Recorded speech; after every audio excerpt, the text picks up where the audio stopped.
I'm here with Tyler Campbell, MS activist, and we're just going to be talking about life, love, relationships, and family, and having MS and juggling them all at the same time. And we're going to start that off right now.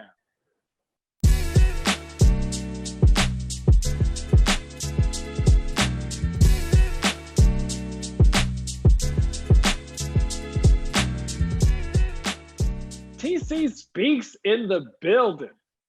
Austin legend, multiple sclerosis champion, public speaker. This I can just continue listing accolades, brother, man. I'm just glad to have you here, right now, and share this space with you. Hey, Big D, I'm from the South, bro. So we don't cut off people's sentences. So look, I'll let you keep going with the accolades, but look, by all means, you know what I mean? It's a tough world, so I'll take the goodness. You know, I'll take it, bro. I have plenty of them for you because you've been in the sports world. You are in the broadcasting world. You are an MS activist. You're a husband. You're a father of two and about to be three. So as someone who also has MS and has had the MS hit them pretty hard, and then having to put themselves back together to continue to move forward, it's really remarkable to be someone on the outside watching that development. Wow. And then also have my own sets of development to be like, I know what I have to do to get to where I need to be. I see this guy, and I've heard from where he was, and I see where he is. Man, respect and peace. And I know you're a wife, and you have a wife, and you have the kids. And I'm like, no, have this guy on the show so we can talk about family and life and love and relationships and the sclerosis. Love it. Hey, given the theme right now, that is so appropriate the way you just did that. The sclerosis, man. I love that. That's basically what it is. It's like the sclerosis with a capital T. With a capital. So life, love, and relationships. So did you meet your lady pre-MS? Did you meet your lady post-MS? Like, how did this go?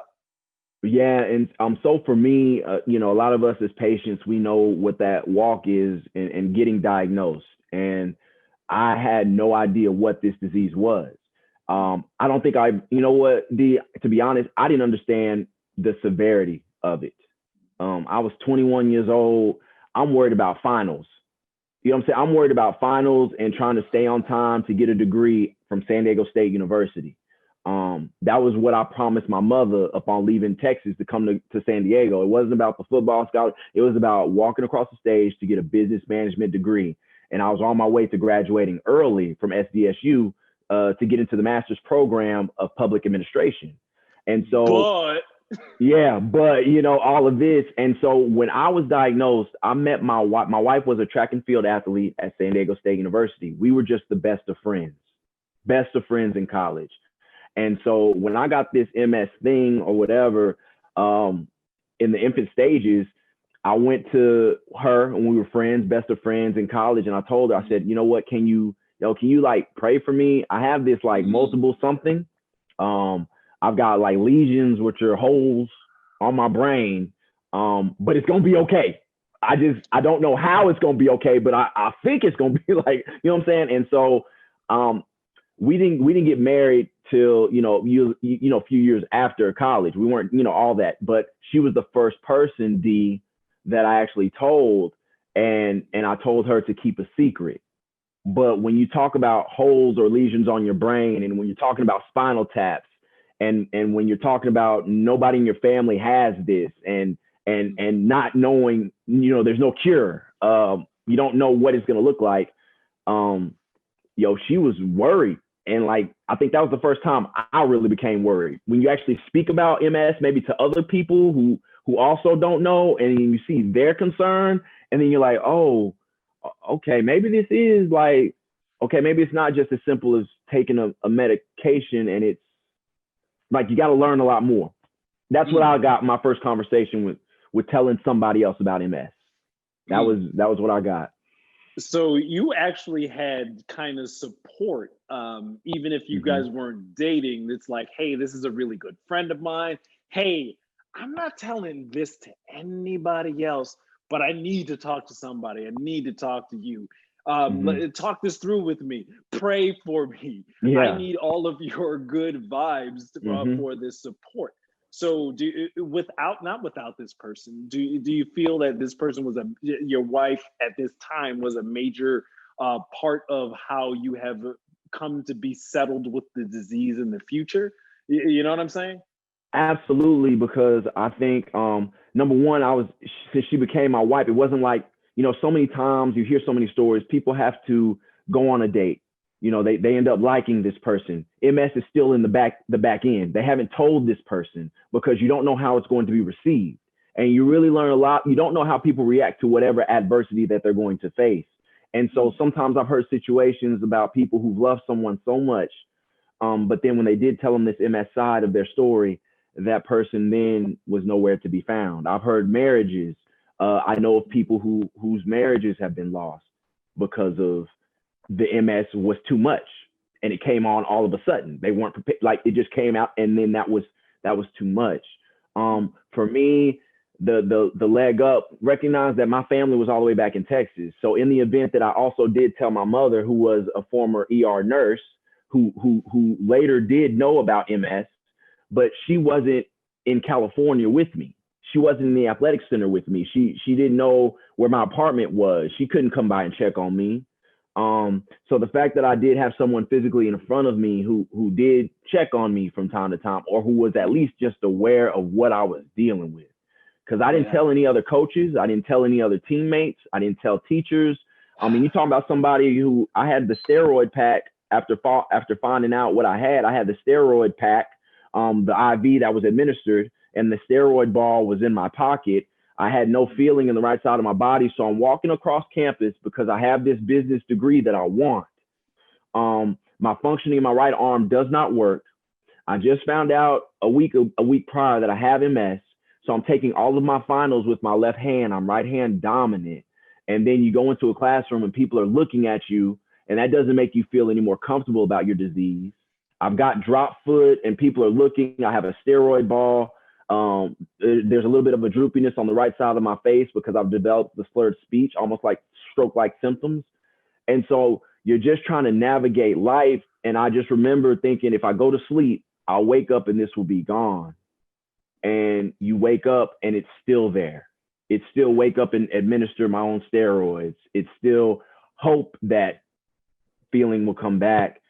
But I can't tell you how much it meant to at least know that there was somebody I could tell, and I did tell Mm. about that, versus not some people don't have anybody, D. And that's why I think it's so imperative what you're doing. I think that's why we're so adamant about what we're trying to do for this, because I just can't imagine what it's like to not have anybody. You know what I'm saying? Just somebody to say, like, just somebody to listen. I'm not saying you have to understand it, but sometimes I just need you to sit there and just let me vent, and just let me help me process what's going on. Talk That's my all. talk, so to speak. Yes.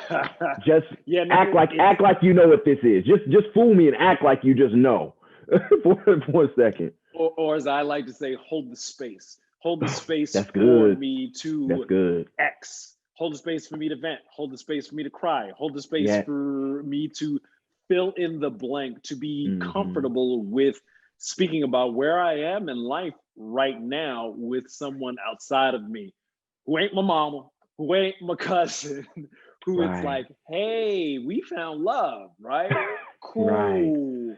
So I love Mm-hmm. you, you love me. I'm not feeling so sweet right now because I can't work this side of my body Yes. right now, and Yes. and D. and so on and so forth. Like, how does one have you like you had your symptoms and then you got your steroid packs and stuff and then you were cool, and then out of nowhere, another set of symptoms hit you.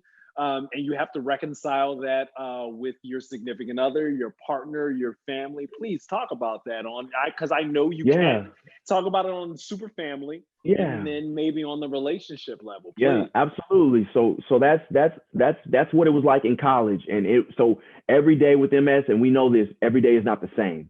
So I'm battling the same challenges as anybody else with this disease for the rest of my college tenure. And by the way, I still played football with it. Okay, but that, I think, was almost like a curse in a way, D, because it made me feel like I got this, and probably made me not continue to research because I was still afforded to do something that I loved with my disease, and I was able to take all the symptoms and all the paralysis, the constant fatigue, all those other things, and I was still able to do what I wanted to do.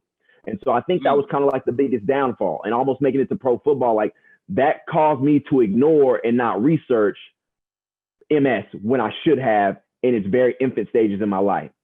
So if you fast forward, I married my wife in 2011, this same woman from college, we get married. When I proposed to my wife, I was going through a relapse during my proposal. I was down on one knee. I was experiencing a relapse. I could barely get on one knee. I fell over a couple of times. So when I got on one knee, and going through a relapse, and then she's able to live a relapse. The person you love, she's able to live a relapse with me and see it. I'm scared because in my mind, I'm saying, what a worse time to get a relapse. I'm about to pull the ring out in my pocket, and now she's gonna see how fast it takes my body, because I know my time frame. In about another 8 hours, my body's gonna be totally different. Okay, so. I'm thinking, like we talked earlier, I'm thinking, okay, now she's really going to see it, and she's going to see how bad this is, and that she might not say yes. All this is going down through my mind while I'm getting on one knee. And then I finally get my body up on one knee. She sits up, I tell her the ring's there, and I propose, and she says yes. You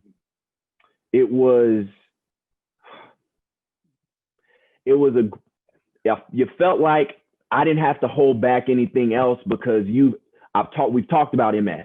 You've seen me when I got MS, but now you're actually seeing me what I go through with MS. And so whatever skeletons I had in the closet, cat out the bag.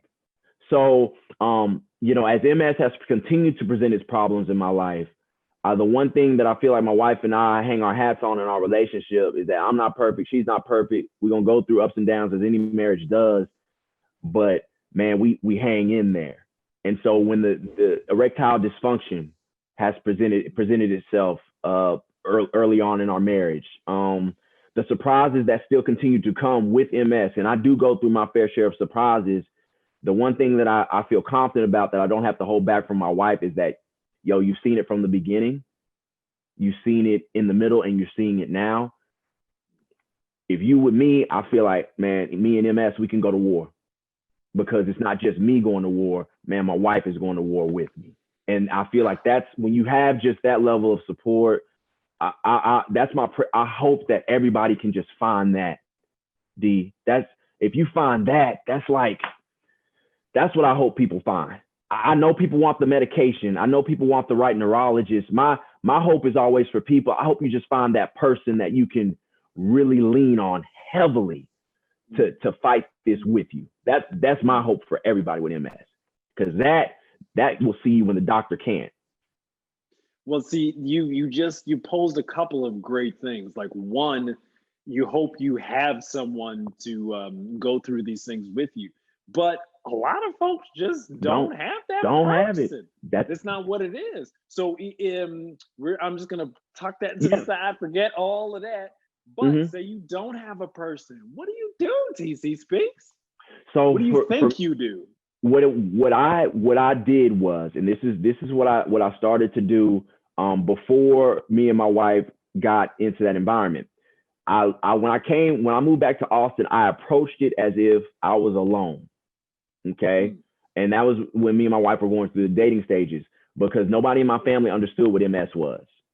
I'm the type of person who I suffered a relapse, and I chose not to go to the hospital just so I could educate my family in East Texas so that they could see I was literally forcing people, and it's risky. I'm not saying that you do it. I don't encourage it, but I knew that being here and my family being in the rural country, that people, high blood pressure, diabetes, sickle cell anemia, high cholesterol, those are the things that my family was very familiar with.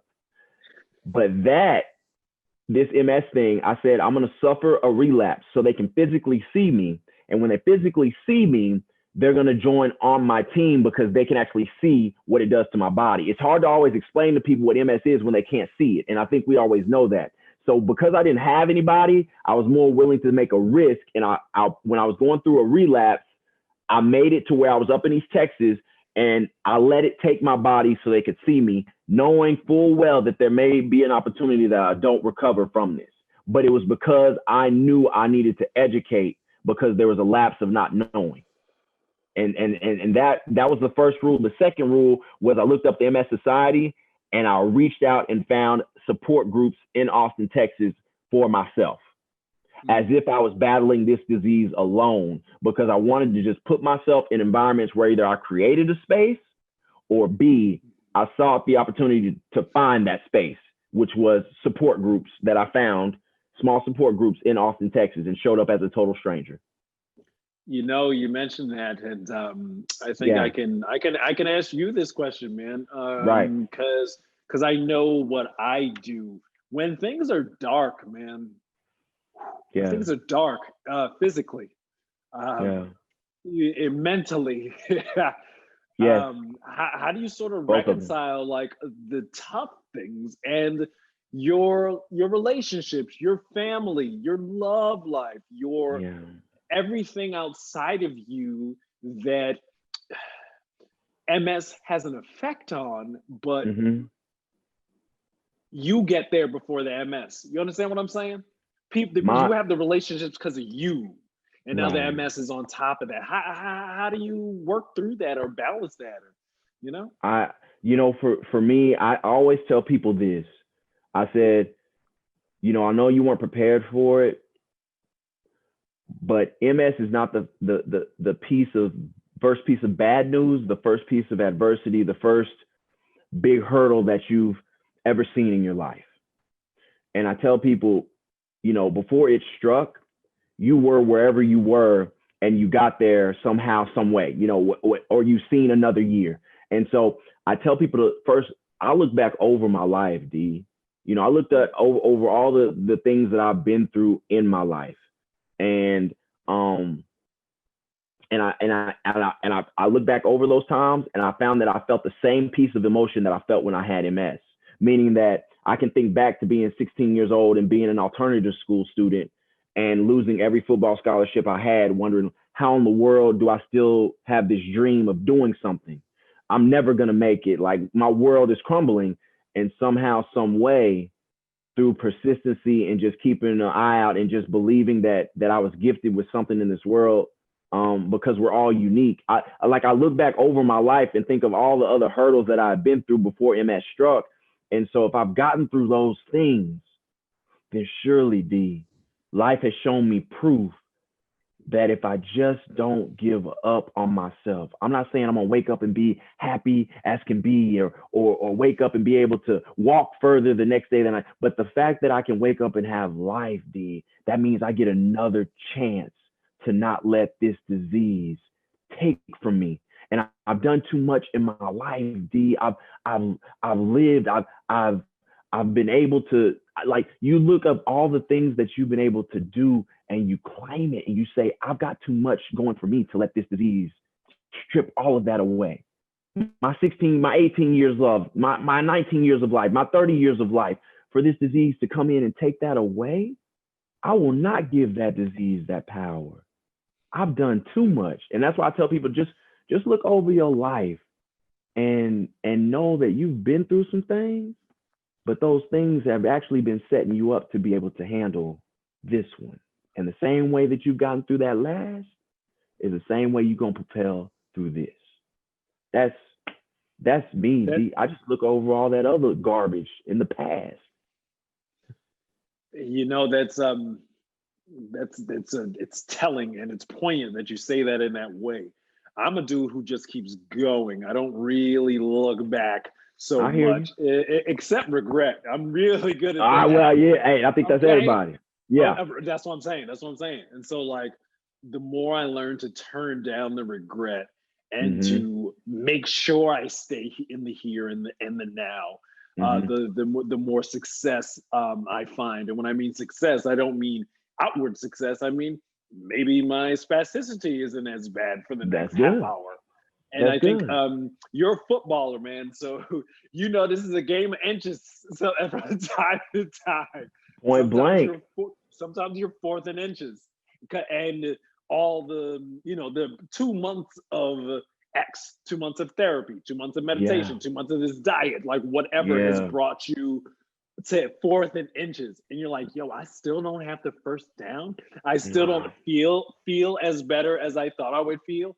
I still don't have the different wind, or I don't have the sense of myself that I had before MS started to strip it away from me.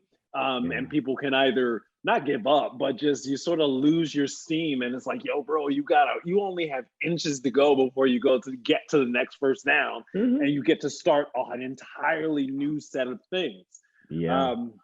So as you were talking, that's kind of the metaphor that came to my mind.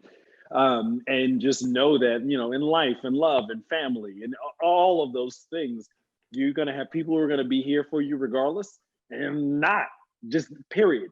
And you can have MS, you can get MS, then you could get ugly face, then you could get crooked back, and that person is still going to be there. And if that person is still there, that means that the MS is not enough for them to not only go away, but hopefully you find it within yourself to not let the MS have you show up less for that person.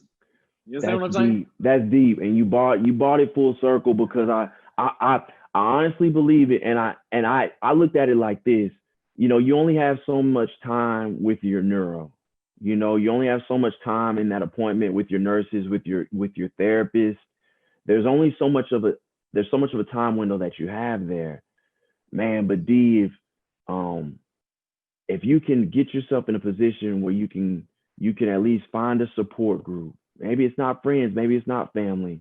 So much so to where I remember the patient outreach programs that come with some of these medications. I remember calling and spending time on the phone to see what businesses would actually lean on their patient advocacy program and really be there for their patient advocacy program. I spent time on the phone, D, with people I never met until I started doing speaking engagements. I started going to these corporate companies because I remembered their names and I wrote them down. And I remembered them actually being strangers who I never met a day in my life, but they sat on the phone just to listen. I never met them, D, but sometimes it's just a slight, subtle conversation that'll keep you there, because you're going to need something outside of your neurologist that's not necessarily medical based. But the beautiful thing about it is it's free to pick up the phone and call. It's free for a support group. I just feel like you just have to have that will to try to find someone or find some space where you can do that. That's the sort of the biggest thing in life, love, relationships, and MS. Having to find the middle between all of those things. Like there are so many people that I'm in contact with, yourself included, dynamic individuals that I love and I enjoy and I respect. And I never would have had this person in my space if I didn't have MS. But I would not have had them in my space if I had just been like, I have MS. Yep. Or, I had let the MS symptoms sort of stop me, 20 blogs in, or like whatever. There's some sort of head that you find as you work your way around symptoms. Cut yourself a little slack, but still push yourself a little bit Yeah. And hopefully you find yourself in, excuse me, hopefully you find yourself in different spaces that you may perhaps did not even see as you began. And I wanted to say that in that way because I think that's one of the major things with Yeah, MS and man. dealing with the disease. As far as me and this channel and me and being able to do things for MS Views and News, Thank I you. did not Thank see you. myself doing this. I did not see myself being someone to facilitate community for folks with serious central nervous system diseases. That wasn't just in the cards for me. But as the disease sort of, starts to run its way through me, and I'm like, oh, this is a factor that I have to pay attention to. It's not going to kill me, but if I don't be as present as I can be, and take as much time for myself and keep whatever's stressing me out Yeah. there and try to keep whatever sort of semblance of peace and forward direction in here, Yeah. I'm never really going to get from under this symptom rock. And That's that's huge, what's the D. most important thing about folk like you. And that's why it's like, no, come on the show, talk about these things, man. Because I know somebody who's watching this feels like how you or I felt when we were Hmm. at our worst and don't really want to, go on or even try to go on and figure out the next thing. But And that's why I'm here, that's why this is you're awesome. here. Exactly. Yeah. You're here to be like, no, no, no, find a way, find a way. You can't, and you can't, like, bro, you like, seeking you will find. And I really, like, for me, it's like this, and this, for some people, this is it. This is that friend. This is that like-minded. This listening is that therapy. What do people always say, D? When you have MS, one of the biggest things that can cause relapse, exacerbations, is also your measurement of stress. Your measurement of stress. And so listening to your show, having a conversation, having adequate dialogue, or someone that is just as important as a medical remedy, as a medicine. Being able to find ways to relieve and pull back the stress that you are feeling. That is huge. That's, ooh, man, no, my brain is sort of working through peeling back the stress and showing up as your best. Yeah. Showing up as your best for your wife, showing up as your best for your kids, showing up as your best for your cousins and them, even, you know what I'm saying? Um, I wanted to make sure to have another professional who is in the public space and speaks about these issues in such a thorough and candid way, to speak about relationships and life and family and how one deals with it and one reconciles the people outside of them and around them with the person inside of them. Yeah, man. That's the I this is something I wish. Listen, this is something I wish I would. Your show is something I wish I would have discovered. You know, but for real, better late than never. I never wanted to be a professional speaker, but somehow, some way, MS guided me that way, and because of that, like you, it opened me up to something. The disease helps you discover. It helped me discover some things and push me out of comfort zones. That's why I say, like, that picking up the phone and calling and actually being an advocate for my own health. That's not me pre-MS, but it showed me that, like, this is my life and I've got to speak up about my life, my health, because I only get one of these. Um, and then it was all those things that I felt, all those things that I never wanted anybody else to go through. That's why I'm so public about all of this, to help. That's why you are. No, that's massive that you say that in that way, Tyler Campbell. It's the amount of support and dedication and follow through that one has to give themselves before they can give it to someone else is it's untold, and one cannot know its exact quantity until one finds it. And most of the time, I'm speaking from Man, personal wow, experience, I'm wow. like, oh, I can't do that. Or, oh, how would I do that? and then either the disease makes me, Yep. or my will makes me like, no, I don't care how many times that I don't do this well. I'm gonna have to figure this out, not only for me, for my family, for the MS community at large, Yeah. and the work that I do to make it happen, the work that I do to have that relationship, to make the show, To to make check it. up on my friends, to continue to build these relationships. Those are the things that, when my knees hurt, when my vision is bad, when Man, I'm just not in a good spot, say that, and D. all the thoughts are just, they're not good.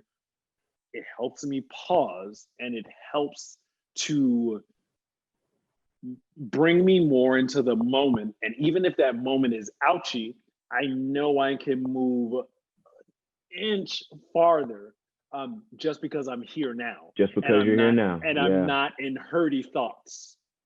That's good, man. I just and it's funny how the littlest of things can be a pick me up for me. Like the littlest of things.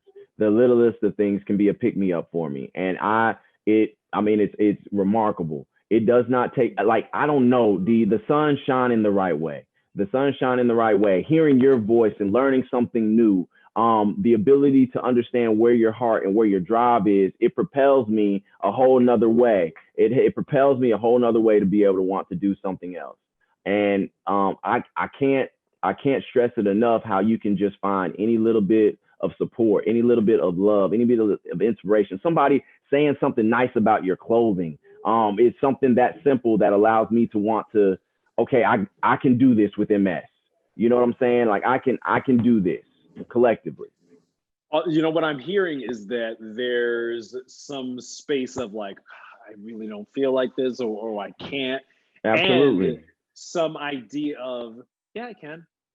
Mm-hmm. That you sort of have to find the middle way. And even if you don't push yourself, just make sure that you are not giving in to the dumpy feeling as much, and at least leaving some space for forward movement, if not in this day, the next day, and a forward movement with your relationships, the people around you, the people that you are lucky to have in your life, the people that they are lucky that you are in theirs, disease or not. What's important is that the relationships that you make and you keep, with this disease, or it's incredibly important, slash some of like the best things that there really ever was. Man, it's everything, D, and that's why I literally don't, I don't know, how can I say this?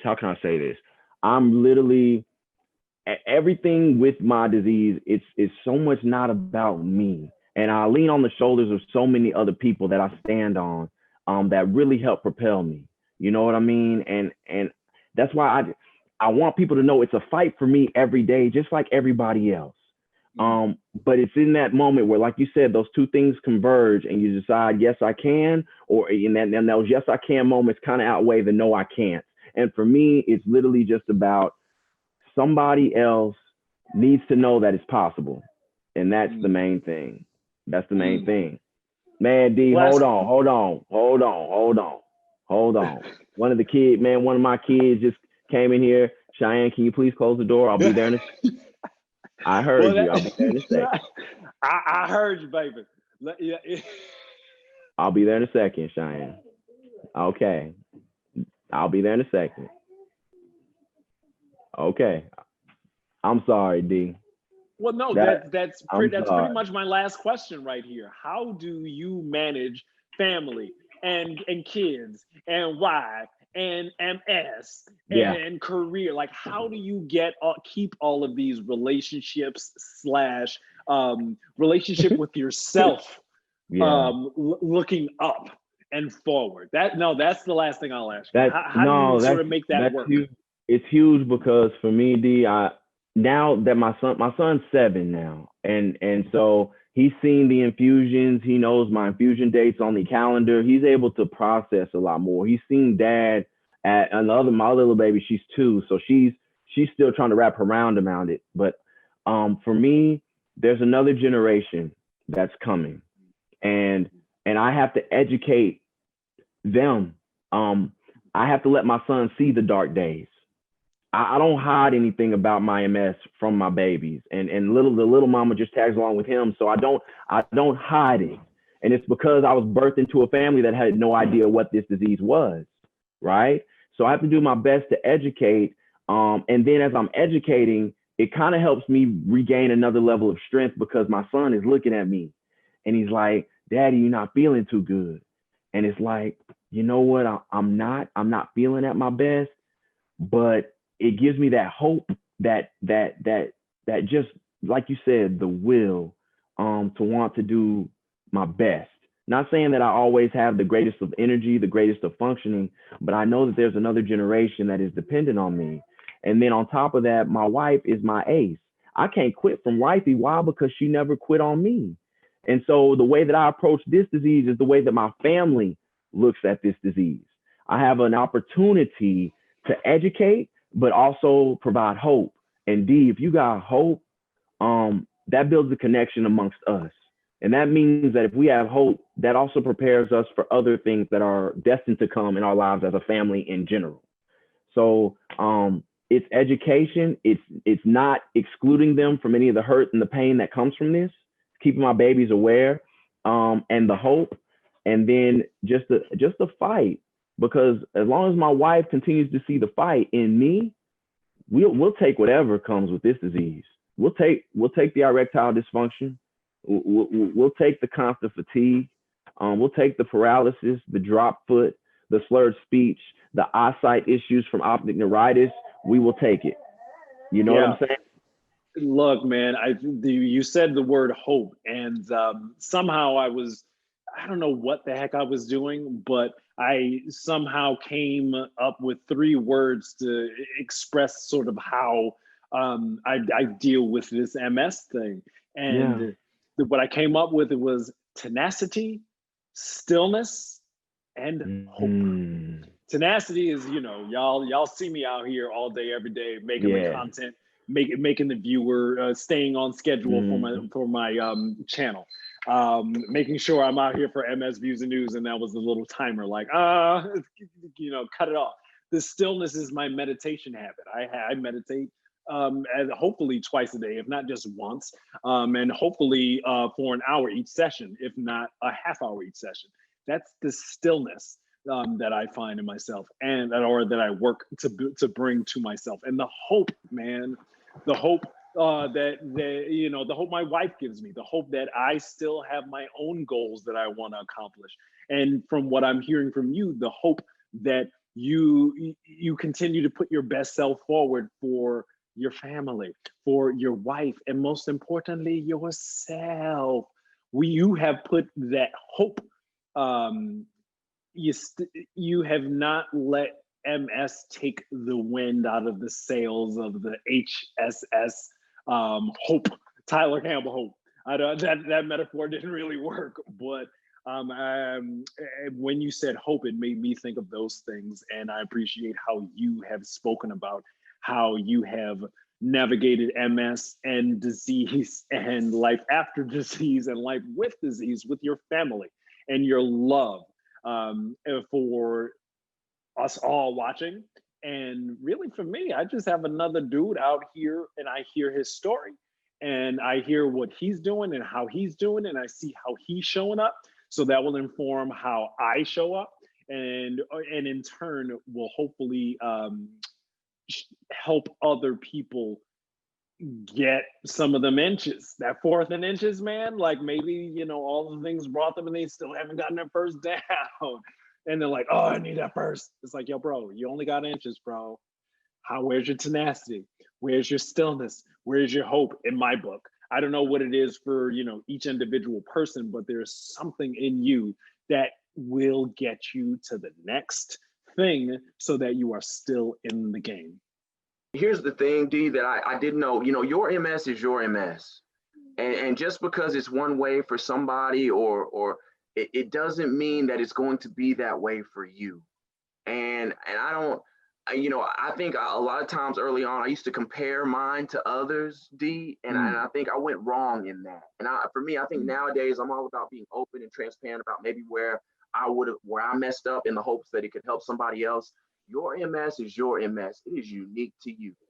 And so you figure out the things that your body responds to, your body eats up, and you put together a plan for you that offers, your guidance of the doctor, whatever, the build your perfect pyramid, because you may be surprised. What works for you may just work for you. And that's okay too. It doesn't have to be just, it doesn't, that's all. I just want people to know your MS is your MS. And so you own that, and you take that into an account too. And you figure out what works with your body and what doesn't work. And if it don't work, it's okay with pushing it to the side and not doing that anymore. You know what I'm saying? Like, that's okay. Words from a champion. Oh, we done got the babies in here, y'all. Look, we done got the babies in here because we're talking about life and love and family. Look, Tyler Vandross, Tyler Campbell, aka TC Speaks, you have given a lot of love and a lot of information / perspective on dealing with life and love and MS and family. And I so appreciate you. And I so appreciate you, young person, for joining us. Hi, Cheyenne. For coming in and being a part of this space with us and whoever's watching. Please, thank you. Hey, it's real, man. This is my family. This is my MS family, and so why not include them in it too? Absolutely. Now, thanks so much for being here, TC, and thank you guys for joining us. And we will see you here on another MS Views Now.